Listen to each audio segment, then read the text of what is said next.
Joining me now, we have California Congressman Jimmy Gomez. He is a member of the Intelligence and Ways and Means Committees. Congressman, welcome to you. What is your response, sir, to the president ordering California National Guard troops to assist the handling of demonstrations? I mean, Governor Gavin Newsom said the president made the move because he wants a spectacle, and it's only going to escalate tensions. Is he right? Are you concerned that any standoff between uniformed officers and protesters will lead to more violence?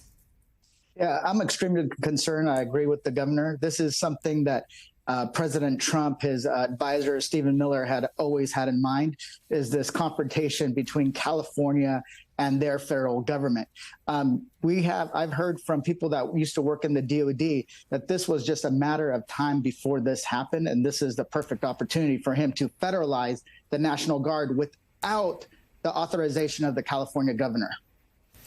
So on Friday, you may have heard me asking David Noriega about this. We understand that you and other California members of Congress were barred from entering the downtown LA federal courthouse where the immigrants are believed to be held.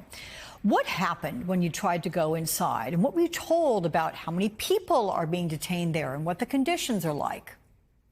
Yeah, I want to be clear that I specifically chose an early hour, 8:30 in the morning, to visit the detention center because I didn't want to hear that, oh, there's too many protesters or too many people, things are not safe. So we went specifically early in the morning and we presented ourselves like we're supposed to, showed my congressional ID card saying I'm a member of Congress under this law. I have a right to inspect the facility. They actually ignored the call. I actually spoke to the Congressional Affairs Liaison. They said they were working on it. And then I got called to the side and spoke to somebody from, I'm assuming that was ICE or Department of Homeland Security. And they said because of the safety issues, we weren't going to be allowed inside. Well, it doesn't matter what's going on. Number one. Number two, we also know that there was nobody there. It was 4 members of Congress, the press, and a few attorneys. So the idea that it's not safe is just complete nonsense and unacceptable. And was there any indication of what the conditions are like inside? Yeah, so I heard a few days before, and that's why I was there, that people were being arrested when they were going through our ICE check-ins, that they were experiencing overcrowding there. We have members that was with us, Norma Torres, who had already toured the facility in March. It has a capacity of about 100 people. It's only supposed to be a short-term holding facility for 12 hours. People were there for over 24 hours and that they were way above the 100% capacity. So we were concerned that they weren't getting fed, they weren't having a place to sleep, that they weren't getting the medicine if they actually had medication. We saw somebody there show up to provide medication that her dad needed, and they weren't allowing her in. So those are the kind of things that we wanted to see for ourselves. So there are 2 tracks, as David was outlining for the viewers here.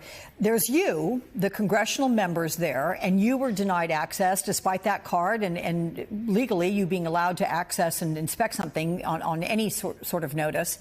And then there are attorneys that were also being denied to see clients or those who they presume they're going to represent, even get in to speak to them. Can you speak to that?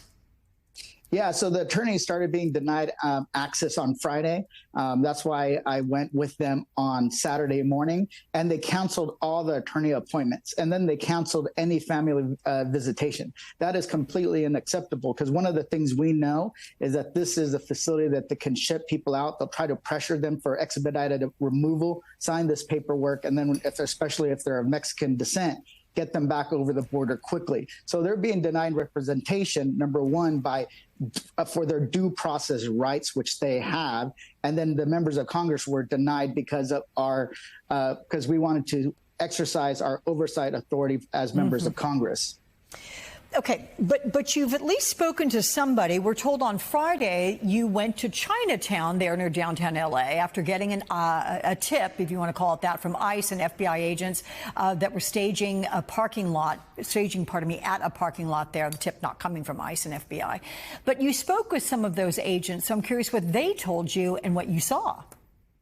Yeah, so Assemblymember Mark Gonzalez is a friend of mine, lives in Chinatown, called me the minute I landed and asked me to come down because they weren't answering his question. So I went to Chinatown, spoke to the FBI that was staging there, and they basically said that they weren't there to do any immigration or ICE, like any kind of enforcement, because that's what people were afraid of, and more people were showing up.